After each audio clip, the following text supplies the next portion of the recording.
Jake Morrison opened his eyes to the familiar sound of alien voices speaking in their clicking language. The metal floor beneath him was cold against his scarred back. His wrists burned where the energy shackles held him to the examination table. 3 years of this. 3 years of pain, tests, and questions he refused to answer. The Zephyrians stood around him like living crystals. Their bodies caught the harsh white light of the laboratory and threw it back in sharp colors. The tall one, the one Jake called Crystal Face, leaned over him with those black eyes that never seemed to blink. "Human specimen shows remarkable healing," Crystal Face said to his assistant. "Tissue regeneration continues despite repeated trauma. We must understand this ability." Jake said nothing. He had learned long ago that silence was his only weapon. They could cut him, burn him, poison him, but they could not make him speak. His body healed from their experiments, but his mind stayed strong. He thought about home. He thought about the colony ship New Horizon and the 50,000 people who died when these monsters attacked. The laboratory door opened with a soft hiss. Another Zephyrian entered, this one wearing the dark uniform of a ship commander. He spoke quickly to Crystal Face in their alien tongue. Jake could not understand the words, but he saw the fear in their movements. "Prepare the specimen for transport," Crystal Face ordered. "The Research Council wants him moved to the primary facility." 2 guard Zephyrians unhooked Jake's shackles from the table, but kept them locked around his wrists and ankles. They pulled him to his feet. His legs shook from weeks of being strapped down, but he forced himself to stand straight. He would not show weakness. Not to them. They dragged him through the corridors of the research ship. The walls pulsed with veins of blue energy that powered the alien vessel. Jake had memorized every turn, every door, every weak point he could see during his time here. Hope was dangerous, but knowledge was power. The transport bay was smaller than the main laboratory. A sleek shuttle waited with its cargo door open. More Zephyrians stood guard around the loading area. They treated Jake like a dangerous animal, keeping their weapons pointed at him, even though the shackles made it impossible for him to fight. "Load the specimen," the transport commander ordered. They pushed Jake toward the shuttle.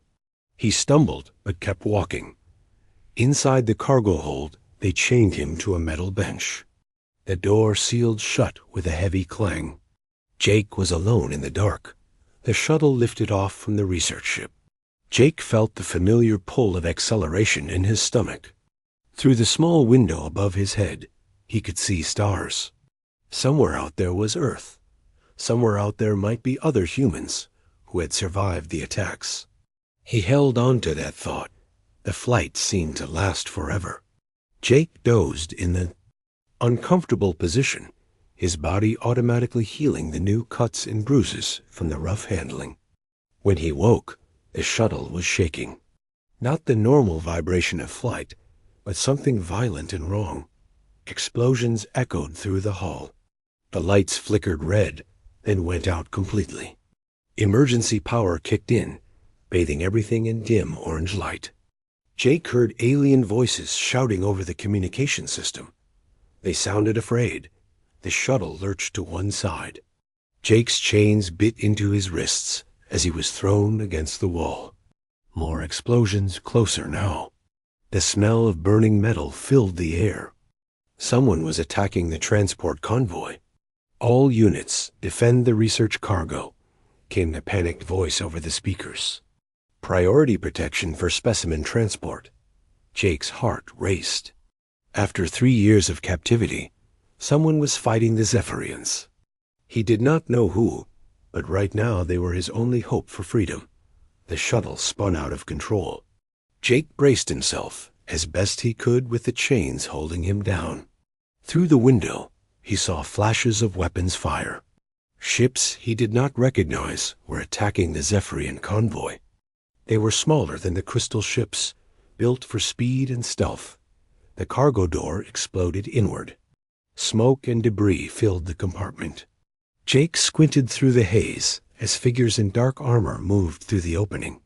They were not Zephyrian. These aliens had gray skin and wore practical military gear instead of crystal armor. One of them approached Jake. The alien removed its helmet, revealing a face that was almost human, but with larger eyes and no hair. It spoke in accented, but clear English. "You are the human prisoner?" Jake nodded, not trusting his voice after so long without real conversation. "I am Commander Veltar of the Corvani Alliance," the alien said.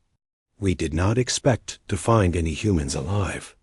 Veltar pulled out a small device and ran it over Jake's shackles. The energy bonds sparked and released. Jake rubbed his raw wrists, hardly believing he was free. "Can you walk?"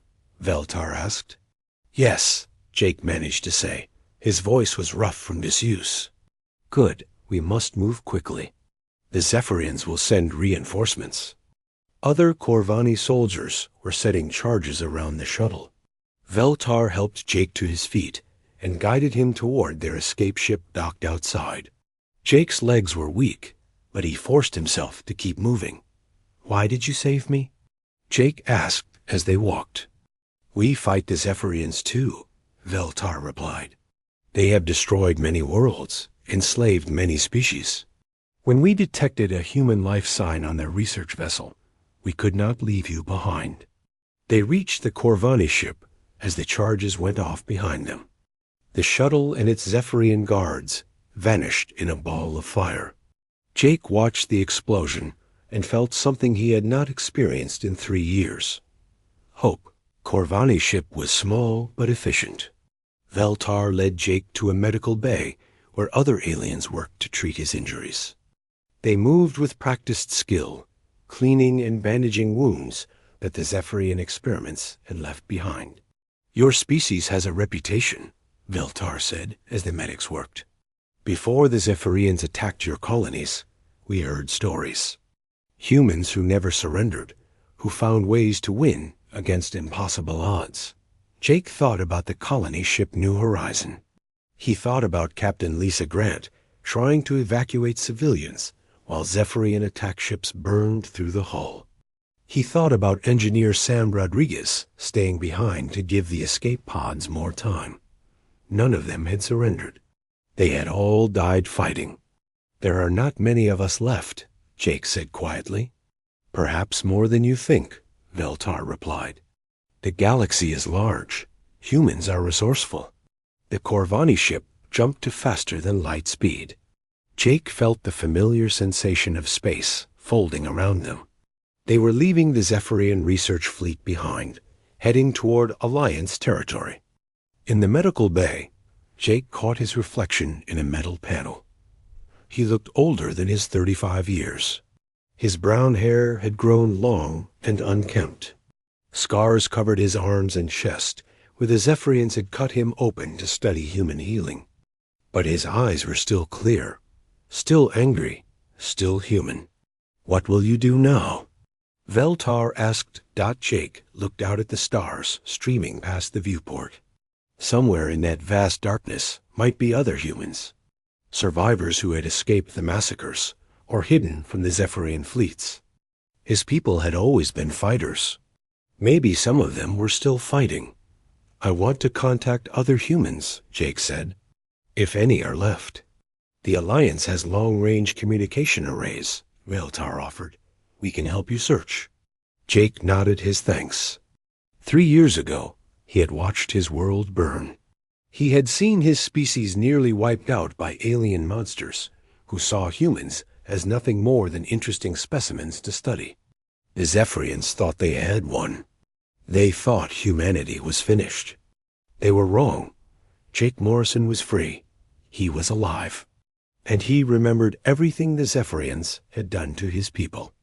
Every face of every human who had died. Every scream of pain from the experiments. Every moment of loss and grief and rage. The Corvani had saved one human. They had no idea what they had just unleashed on the galaxy. Jake smiled for the first time in 3 years. It was not a pleasant smile. The war was not over. It was just beginning. Jake Morrison sat in the quiet medical bay of the Corvani ship, staring at the communication device Commander Valtar had given him. His hands shook as he prepared to send out a signal on the old human frequencies. 3 years had passed since the last transmission from Earth. 3 years since the Zephyrians had silenced every human voice in the galaxy. "Are you ready?" Valtar asked from the doorway. Jake nodded and activated the device. His voice felt strange as he spoke into the transmitter. "This is Captain Jake Morrison of the colony ship New Horizon. If any humans are receiving this signal, please respond. We are not alone anymore." The message went out across space, carried by the Alliances. Powerful communication array. Jake waited in the silence that followed. He had done this many times during his captivity, sending desperate thoughts into the void, hoping someone would hear. This time was different. Across the galaxy, in the dark spaces between stars, something stirred. The quantum consciousness network that human scientists had developed before the war flickered to life. It had been dormant for years, waiting for the right signal to wake it up. Jake's free mind, no longer trapped by Zephyrian torture devices, sent out ripples through dimensions that normal radios could not reach. Dr. Amy Fletcher opened her eyes in the cramped emergency pod of Research Station Omega. She had been in deep sleep for so long that ice crystals covered the inside of her container. The station had been destroyed by Zephyrian attack ships 10 years ago, but the emergency systems had kept her alive in the wreckage, floating through an asteroid belt. Amy sat up slowly, her body stiff from the long sleep. The pod's computer was flashing with messages. Life support was failing. Food supplies were almost gone. She should have died years ago. But something had woken her up. Something important. She pressed her hand against the neural interface built into the pod's wall. The quantum network connected her mind to something vast and warm. Memories that were not her own flooded her thoughts. She saw Jake Morrison being rescued by gray-skinned aliens. She felt his hope and his anger. She remembered things that had happened to people she had never met. "My God," Amy whispered. "We're still connected." Hundreds of light years away, Commander Roy Henderson stirred in the wreckage of the battleship Defiance. The ship had been crippled during the last battle for Earth's moon. Roy had sealed himself in an emergency compartment when the reactor started to melt down. The ship had drifted through space like a tomb for 5 years. Roy's eyes opened as the quantum network touched his mind. He felt Jake's rescue like it was happening to him. He experienced Amy's awakening in her distant pod. But most importantly, he remembered.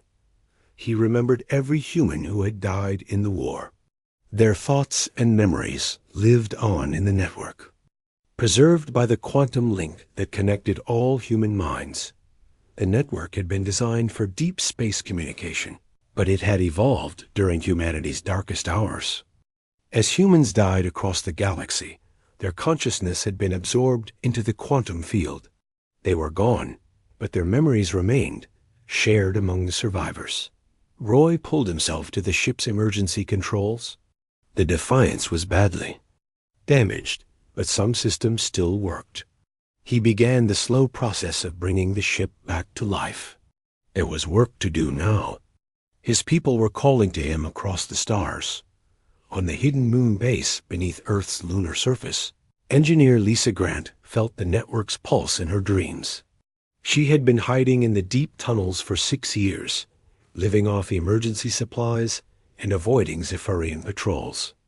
The base's quantum communication array had been damaged in the first attacks, cutting her off from other survivors. Lisa woke and ran to the communication room. The quantum transmitter was still broken, but something else was happening.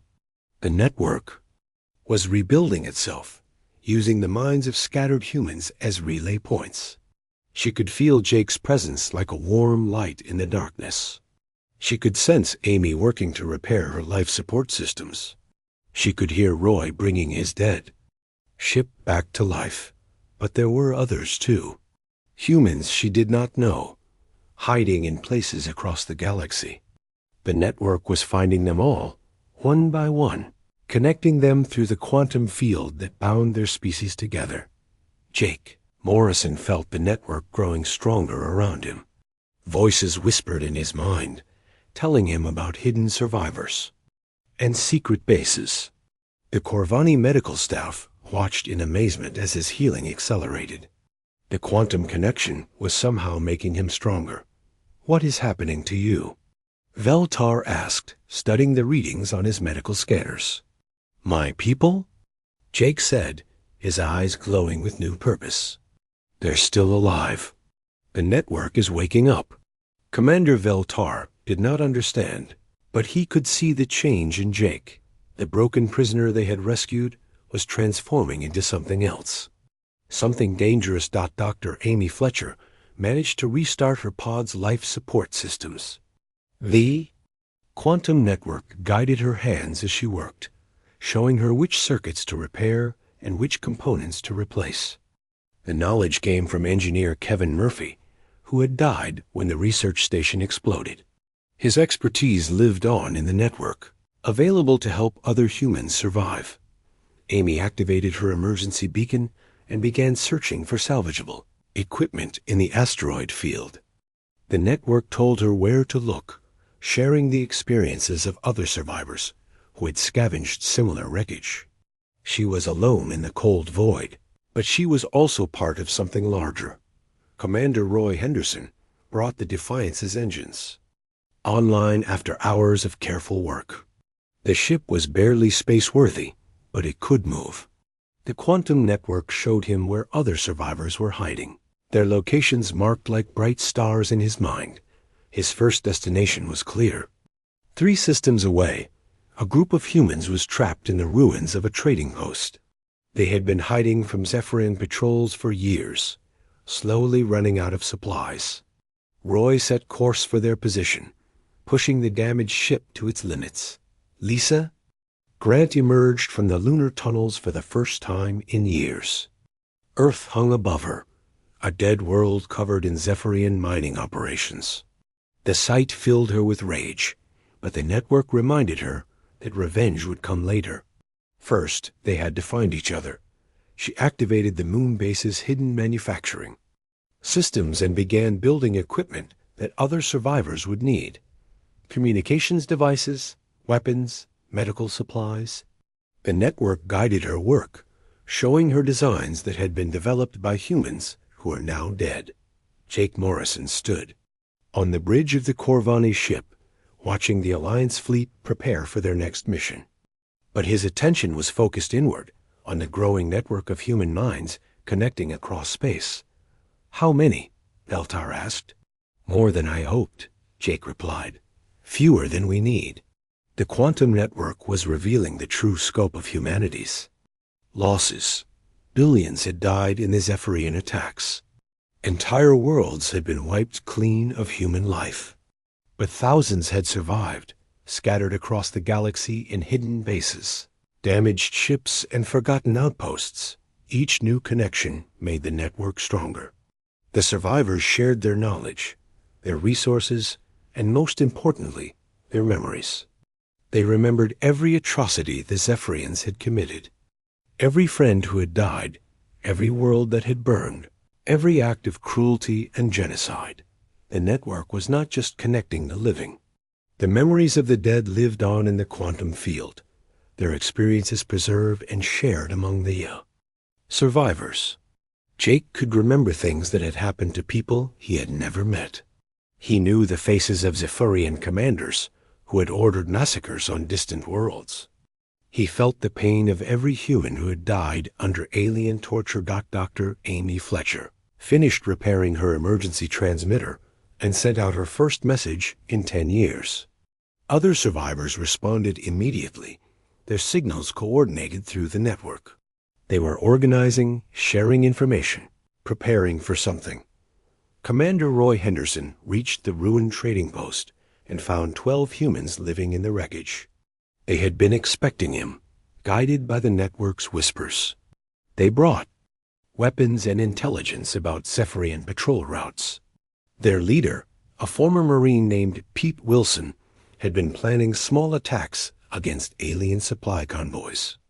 "It's time to stop hiding," Roy told them as they loaded supplies onto his ship.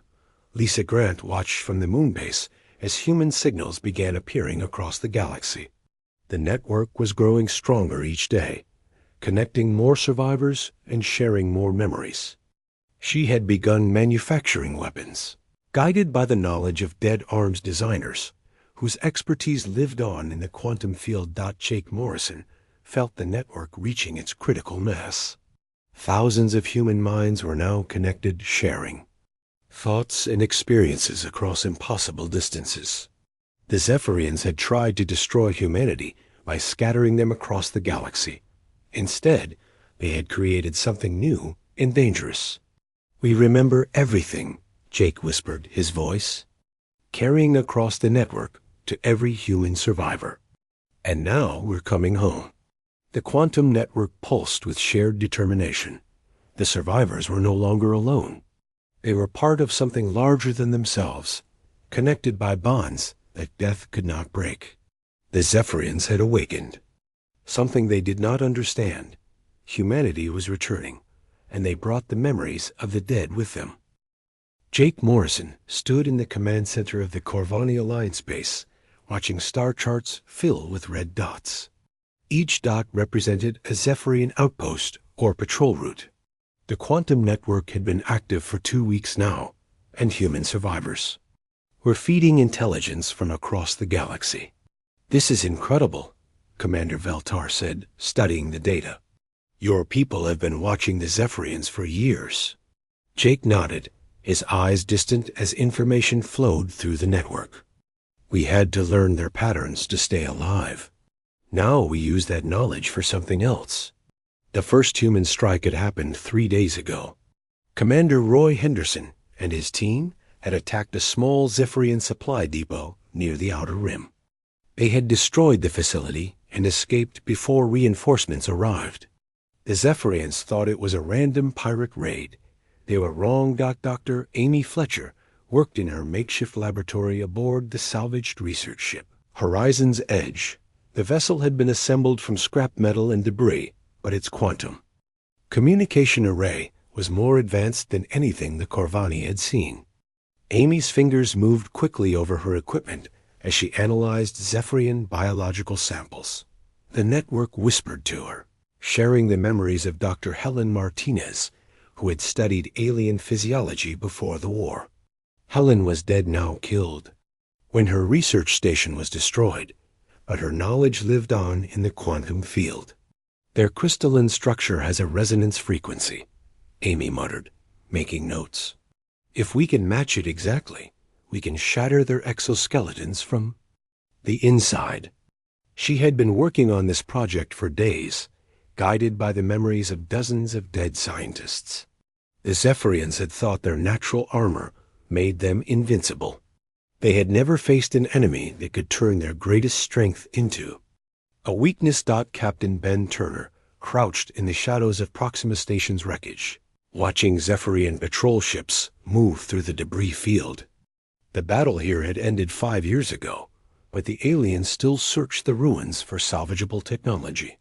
They had no idea that humans were watching from the darkness. Ben's team consisted of 8 survivors, all former military personnel, who had hidden in the station's lower levels when the Zephyrians attacked. They had been planning this operation for months, studying guard rotations and ship movements through the network. "Remember," Ben whispered into his communicator, "we need that cruiser intact. The network shows us exactly where their weak points are." The knowledge came from Jake Morrison, who had learned Zephyrian ship designs during his years of captivity. Every torture session, every forced examination, every moment of pain had taught him something about his captors. Now that knowledge would be used against them. Ben's team moved like ghosts through the wreckage. They had salvaged Zephyrian stealth, suits from previous raids, modified with human ingenuity to work even better than the originals. The network guided their steps, showing them paths that avoided sensor sweeps and patrol routes. The target was a medium-sized cruiser that had docked at the station to collect salvage. Its crew of 20 Zephyrians thought they were safe in the middle of their own territory. They were about to learn how wrong they were. Engineer Lisa Grant stood in the underground factories of the lunar base, watching automated systems build weapons that had never existed before. The designs came from the network, combining human creativity with stolen Zephyrian technology. Each weapon was specifically designed to exploit alien weaknesses. The resonance rifles would vibrate Zephyrian exoskeletons until they cracked. The quantum disruptors would scramble their communication implants. The plasma grenades would burn through their energy shields like paper. Lisa's factories were producing enough weapons to arm a small army. How many more do you need? She asked. The network. The answer came from dozens of human minds at once. Survivors were emerging from hiding all across the galaxy. Some had been living in asteroid mines. Others had been hiding in the ruins of destroyed colonies. A few had even been living among other alien species, pretending to be refugees. All of them were ready to fight. Jake Morrison felt the network pulse with shared determination as he coordinated the growing resistance. The Corvani Alliance had given him access to their long-range communication systems, not knowing that humans had something far more advanced.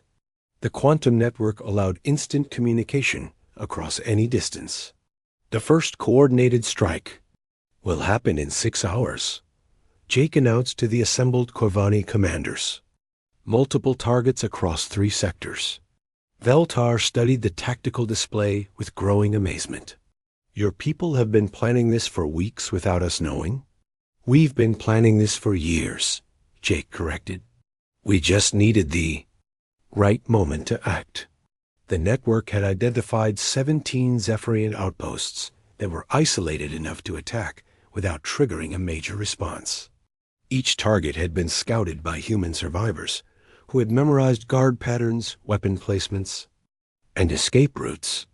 The attacks would be swift, brutal, and perfectly coordinated. Captain Ben Turner and his team reached the Zephyrian cruiser without being detected.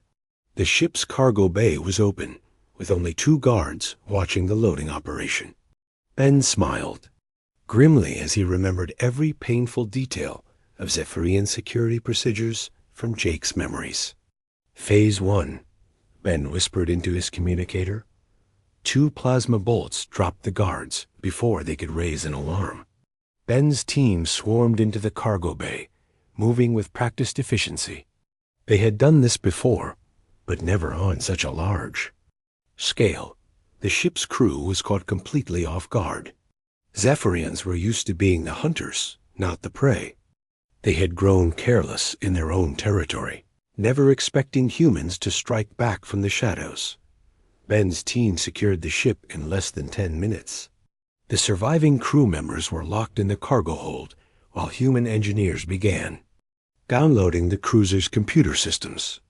Every piece of data would be shared through the network, adding to humanity's growing intelligence database. Dr. Amy Fletcher completed her first batch of resonance weapons, just as the coordinated strikes began. The network carried reports from across the galaxy as human teams attacked Zephyrian outposts simultaneously. Each attack was a masterpiece of timing and precision. The aliens had no idea what hit them. Guard posts exploded from within as resonance weapons shattered crystalline armor. Communication centers went dark as quantum disruptors scrambled their equipment. Supply depots vanished in balls of plasma fire that burned hotter than stars. In the span of 1 hour, 17 Zephyrian outposts simply ceased to exist. Engineer Lisa Grant watched the reports flow through the network with satisfaction. Her weapons were performing perfectly. The Zephyrians had never faced technology specifically designed to kill them. Their natural advantages were becoming fatal weaknesses. How did they do this? Veltar asked Jake as the reports continued to arrive. The coordination required for simultaneous attacks across such distances. "We remember everything," Jake replied simply. "Every human who died left their knowledge in the network. We know exactly how the Zephyrians think, how they fight, where. They're weak. The attacks were just the beginning." As human survivors across the galaxy received new weapons and intelligence, the resistance would grow stronger. The network was spreading faster than the Zephyrians could track it, connecting new survivors every day. Captain Ben Turner piloted the captured Zephyrian cruiser away from Proxima Station as the wreckage exploded behind him. His team had planted charges throughout the ruins, denying the aliens any future salvage operations. The ship's quantum engines were more advanced than anything humans had built before the war. "This changes everything," Ben muttered as he studied the cruiser's technical specifications. The network was already analyzing the data, sharing it with human engineers across the galaxy. Soon they would understand Zephyrian technology well enough to improve it. The first phase of humanity's return was complete. 17 successful strikes without a single human casualty. The Zephyrians were starting to realize that something had changed in their empire, but they still thought they were dealing with random pirate attacks. Jake Morrison stood before a holographic display showing the current positions of human survivors. Red dots marked confirmed contacts, while yellow dots showed possible locations that needed investigation. The network was growing stronger every day, connecting new minds and sharing new memories. "There are more of us than we thought," Jake told Veltar. "Hidden bases, secret colonies, survivors living among other species. The Zephyrians never found them all." The quantum network pulsed with shared purpose as thousands of human minds focused on a single goal. They remembered every friend who had died, every world that had burned, every act of cruelty the Zephyrians had committed. Those memories were fuel for the fire that was building across the galaxy. Dr. Amy Fletcher began production of her biological weapons, designed to target Zephyrian physiology specifically. The network had provided her with genetic samples from across their empire, allowing her to create viruses that would affect only the crystalline aliens. The Zephyrians had used biological weapons against human colonies during the war. Now they would learn what it felt like to be on the receiving end. Engineer Lisa Grant expanded her manufacturing operations as more human survivors made contact. Emperor Zixthara stood in his crystal palace on the homeworld of Zephyr Prime, reading reports that made no sense. 17 outposts destroyed in one day. All communication lost with patrol fleets in the outer sectors. And strangest of all, witnesses claiming they had seen humans. "Impossible," the Emperor said to his military advisor, General Kethvar. "We eliminated the human species 5 years ago. Our records are complete." General Kethvar's crystalline form shifted nervously. "The attack patterns suggest advanced knowledge of our security systems. Whoever is doing this knows exactly where to strike." The Emperor turned to face the massive window overlooking his capital city. Millions of Zephyrians moved through the streets below, their crystal bodies catching the light of their red sun. For 1,000 years, his empire had conquered, world after world, eliminating species that refused to submit. The humans had been just another entry in a long list of extinct races. "Increase patrols in all sectors," Zixthara ordered. "These pirates, whoever they are, will be found and destroyed." Jake Morrison felt the Emperor's words through the network, as human spies in the Zephyrian capital transmitted the conversation. The quantum field allowed information to travel instantly across any distance, making every human survivor a potential intelligence agent. "He still doesn't believe we exist," Jake told Commander Veltar as they studied tactical displays aboard the Alliance flagship. "That gives us an advantage." The Corvani Alliance had been amazed by humanity's return, but they were even more impressed by human tactics. In 2 weeks, the Resistance had destroyed 43 Zephyrian installations without losing a single human life. The attacks were surgical, precise, and perfectly coordinated. "Your people fight like they know every move the enemy will make," Beltar observed. "We do," Jake replied simply. "We remember everything they did to us." Captain Van Turner stood on the bridge of his captured Zephyrian cruiser, now renamed the Retribution. His crew had grown to include 30 human survivors, all of them veterans of the original war. They had painted human names on the ship's hull, memorializing friends who had died in the Zephyrian attacks. "Target confirmed," his tactical officer reported. "Zephyrian Military Academy, Sector 7. Full complement of instructors and cadets." Ben's eyes grew cold as memories flowed through the network. He could see human prisoners being used as training targets in that academy. He could feel their pain as young Zephyrians learned to torture and kill. The memories belonged to prisoners who had died there, but the network preserved every detail. "This is personal," Ben announced to his crew.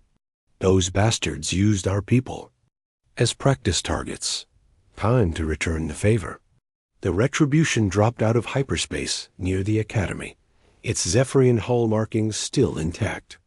The Academy's traffic controllers welcomed them as a routine supply ship. They had no idea that death was approaching its sublight speed. Dr. Amy Fletcher worked in her expanded laboratory, now operating from a hidden base in the Vale Nebula. Dozens of human scientists had joined her, guided by the memories of colleagues who had died years ago. They were no longer just studying Zephyrian biology. They were weaponizing it. "The virus is ready," Amy announced to the network. "It targets their respiratory system specifically. Crystalline lungs cannot filter the engineered toxin." The weapon was elegant in its cruelty. The virus would spread through Zephyrian air recycling systems, killing slowly and painfully. The aliens would have time to understand what was happening to them before they died. It was exactly what they deserved after using biological weapons on human colonies. "Distribution will begin with their supply ships," Amy continued. "Every cargo container they open will release the virus into their atmosphere." The network pulsed with approval. Humans across the galaxy were ready to deploy the biological weapon. The Zephyrians had taught them that mercy was a weakness.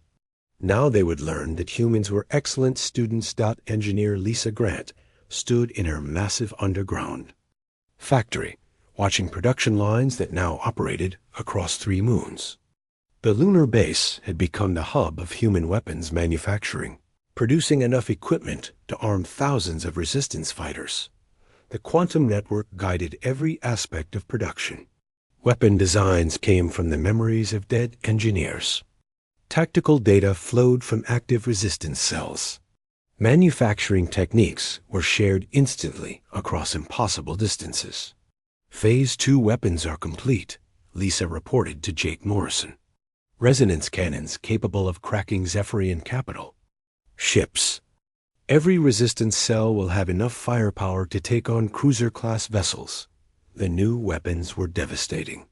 They could shatter crystalline armor from the inside, turning the Zephyrians' natural protection into a death trap.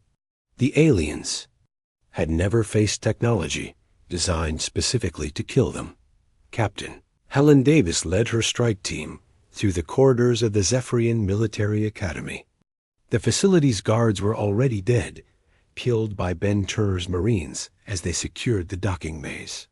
Now the real work would begin. Helen remembered this place through the network. She could see it through the eyes of human prisoners who had died here. She knew where the torture chambers were located, where the training rooms full of human targets could be found. Every detail was burned into her memory through the quantum field. "Instructor quarters are this way," Helen told her team, following memories that belonged to dead friends. The Zephyrian instructors had been sleeping when the attack began. They woke to find humans standing over their beds, weapons pointed at their crystalline heads. For the first time in their lives, they knew what it felt like to be helpless. "You remember us now?" Helen asked in perfect Zephyrian. The network had preserved the language skills of human linguists who had died in the war. You used my people for target practice. Now it's your turn. The instructors tried to plead for mercy, but Helen's team had none to give. These aliens had tortured thousands of human prisoners, treating them like animals to be experimented on. The network carried the memories of every atrocity, every act of cruelty, every moment of suffering. The academy burned as Helen's team completed their mission. The training facilities were destroyed, the weapons stockpiles seized, the computer systems downloaded. Most importantly, the message was sent. Humans were back, and they remembered everything. Engineer Pete Wilson infiltrated the Zephyria shipyards at Kepler Station, moving through the facility like a ghost. His stealth suit was based on captured alien technology, improved with human modifications that made it nearly invisible to their sensors. Pete had been here before, through the memories of other humans. He knew where the security systems were located, how the guard rotations worked, which areas had the weakest defenses. The network made every human into a perfect spy. The shipyards were building the next generation of Zephyrian warships, vessels, designed to crush any remaining resistance in the galaxy. Pete smiled grimly as he planted charges throughout the facility. The aliens thought they were preparing for future conquests. Instead, they were building their own funeral pyres. The explosions began as Pete escaped in a stolen shuttle. The shipyards erupted in a chain reaction that destroyed 6 months of construction work. Hundreds of unfinished warships vanished in balls of superheated plasma. But Pete's real mission was intelligence gathering. The network now had complete technical specifications for every ship the Zephyrians were building. Human engineers across the galaxy were already designing countermeasures. Emperor Zixthara stared at the reports flooding his command center. The military academy was gone. The shipyards were destroyed.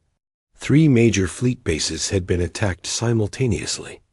And in every case, the attackers had known exactly where to strike for maximum damage.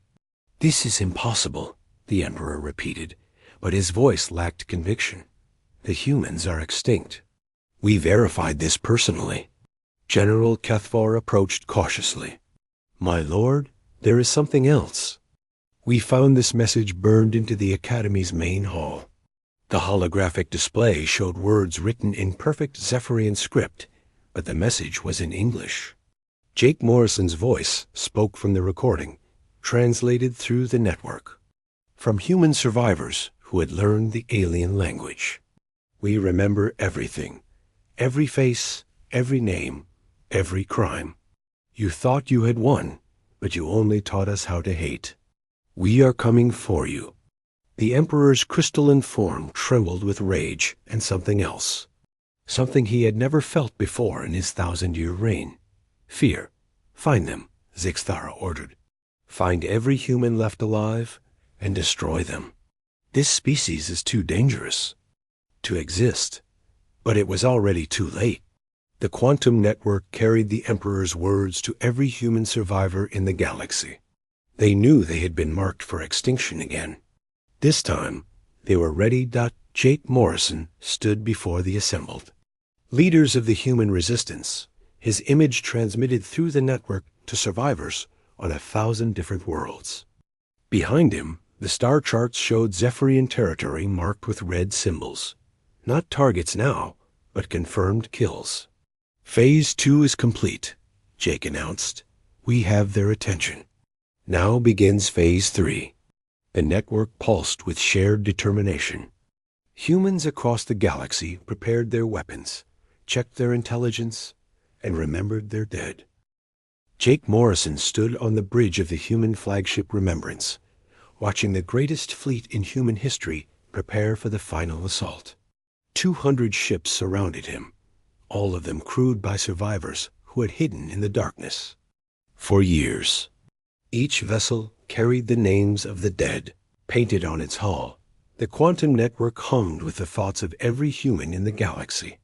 10,000 survivors, connected by bonds that death could not break. They carried the memories of 50 billion humans who had died in the Zephyrian genocide. Today, those memories would be avenged. All ships report ready, Captain Ben Turner announced from his position aboard the Retribution. Target coordinates confirmed. Zephyr Prime is within striking distance. The Zephyrian homeworld hung before them like a red jewel in space. Billions of crystalline aliens lived on its surface, unaware that judgment was coming for their species. The planet's defense grid was the strongest in the galaxy, but humans had learned all its secrets through years of careful observation. Jake felt the network pulse with shared determination. Every human survivor was connected to this moment, their consciousness linked across impossible distances. Dr. Amy Fletcher was ready with her biological weapons. Engineer Lisa Grant had armed them with resonance cannons that could crack planets. Commander Roy Henderson waited with strike teams positioned throughout the Empire. Begin Phase 1, Jake ordered. Across the galaxy, human sleeper agents activated simultaneously. They had been hiding in Zephyrian cities for years, posing as refugees from conquered worlds. Now they revealed their true purpose as saboteurs. Began destroying power plants, communication centers, and military bases from within. Emperor Zixthara felt his empire convulse as reports flooded his command center. Every major world was under attack at the same time. Fleets that had taken centuries to build were burning in space. Cities that had stood for millennia were going dark. How is this possible? The Emperor demanded. Where did they get so many ships? General Kethver studied the tactical displays with growing horror. My lord, these are not random attacks. Every strike is hitting our most critical installations. They know exactly where our weaknesses are. The truth was worse than the general realized. The quantum network carried the memories of every human who had died in Zephyrian custody. 3 years of torture had taught Jake Morrison every detail of their military structure. That knowledge was now shared among 10,000 survivors, all of them striking with surgical precision. Captain Helen Davis led her assault team through the crystal corridors of the Imperial Palace. The building's defenses had been designed to stop armies, but they were useless against enemies who knew every secret passage and hidden entrance. Helen remembered this place through the network. She had never been here before, but she carried the memories of human prisoners who had died in the Emperor's dungeons. She knew where the throne room was located, how the security systems worked, which guards would be on duty. Resistance is lighter than expected, one of her Marines reported. They never thought anyone would make it this far, Helen replied. The Zephyrians had grown arrogant in their crystal towers, believing their empire was eternal. They were about to learn that nothing lasted forever. Dr. Amy Fletcher watched from her command ship as the biological weapons spread through the Zephyrian fleet. The virus moved through their air recycling systems like wildfire, targeting the chi crystalline structures in their lungs. The aliens had minutes to understand what was happening before the toxin killed them. Justice for Colony Beta 7, Amy whispered, remembering the 50,000 humans who had died when the Zephyrians tested their own biological weapons. The network carried her words to every human in the galaxy. They all remembered Beta 7. They all carried the pain of friends and family who had died there. The virus was not just a weapon. It was a memorial to the dead. Engineer Pete Wilson infiltrated the Planetary Defense Control Center, moving through the facility like a ghost. His team had been planning this mission for months, studying guard rotations and security protocols through the network. The defense grid was the most advanced system in the galaxy, capable of destroying entire fleets before they could reach the planet's surface. But every system had weaknesses, and humans were very good at finding them. Pete connected his quantum transmitter to the main computer. Instantly, the network began flooding the system with false data, creating gaps in the defensive coverage. The grid that had protected Zephyr Prime for 1,000 years became a liability in seconds. "Defense grid is down," Pete reported to Jake Morrison. "The way is clear." Jake felt the network surge with anticipation as the human fleet moved toward the planet. Every survivor was connected to this moment, their thoughts focused on a single goal: justice for their species. Emperor Zixthara stood in his throne room as the crystal walls shook around him. The palace's defenses were failing one by one.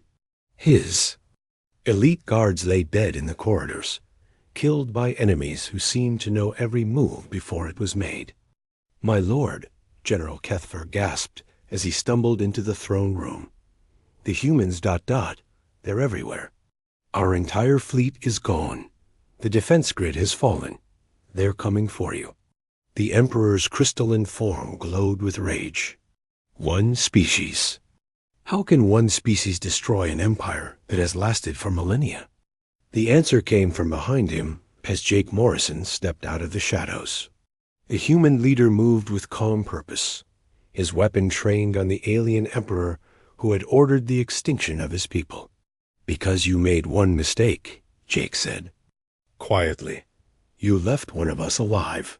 The emperor turned to face the human who had haunted his nightmares for weeks. Jake Morrison looked older than his years, scarred by torture and marked by loss. But his eyes burned with the fire of 50 billion dead humans. "You," Zixthara breathed. "The specimen from the research ship." "Captain Jake Morrison of the colony ship New Horizon," Jake corrected. "Survivor of Colony Beta 7, speaker for the dead." The quantum network pulsed around Jake, carrying the voices of every human who had ever lived. They whispered their names, their stories, their final moments. The Emperor could not hear them, but Jake carried their words in his heart. "You destroyed my people," Jake continued. "You burned our worlds, murdered our children, used us as test subjects. You thought you had won." The Emperor raised his crystalline hands, energy weapons forming from his natural armor. "I did win. Your species is extinct. You are the last one left." Jake smiled, and it was not a pleasant expression. "You never understood us at all." The network exploded outward, its quantum energy filling the throne room with ghostly light. The Emperor saw them then, the spirits of 50 billion humans standing behind Jake Morrison. They were not real, just echoes in the quantum field, but their presence was overwhelming. "We are never alone," Jake said. "Every human who ever lived is part of us now. Their memories, their knowledge, their love and hate. You didn't destroy humanity. You just made us stronger." The final battle was brief. The Emperor's weapons could not touch Jake, who moved with the combined skill of every human warrior who had ever fought. The network guided his steps, showing him exactly where to strike and when to dodge. Emperor Zixthara fell to his knees as Buntis.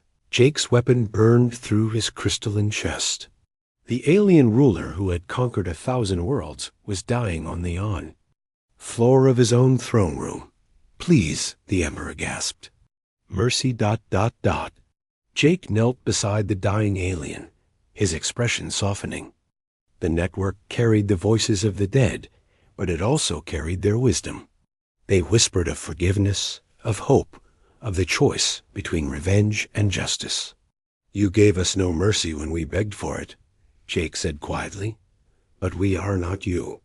He stood and activated his communicator, his voice carrying across the network to every human in the galaxy. "This is Jake Morrison. The Emperor is dead. The war is over.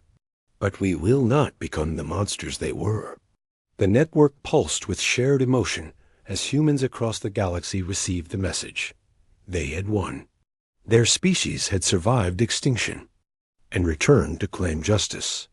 But more importantly, they had chosen to remain human. Jake looked out the palace window at the burning city below. Zephyrian civilians fled through the streets, their crystal forms catching the light of fires that consumed their world. They were afraid, confused, facing the same terror that humans had known for years. "Issue the ceasefire order," Jake commanded. "All human forces will protect civilian populations. No more killing." The network carried his words to every human survivor. Some protested, their hearts filled with rage for the aliens who had destroyed their families. But Jake's will was strong, strengthened by the memories of 50 billion humans who had died believing in something better. "We remember everything they did to us," Jake announced to his people. "But we also remember who we were before they tried to destroy us. We choose to be better." The Zephyrian Empire fell that day, its military forces destroyed, and its government collapsed. But the species survived under human protection. The galaxy witnessed something unprecedented, a vengeful race choosing mercy at the moment of ultimate triumph. Jake Morrison stood in the ruins of the Crystal Palace, surrounded by the quantum network that connected every human soul. They had returned from extinction, armed with the memories of the dead and the determination of the living.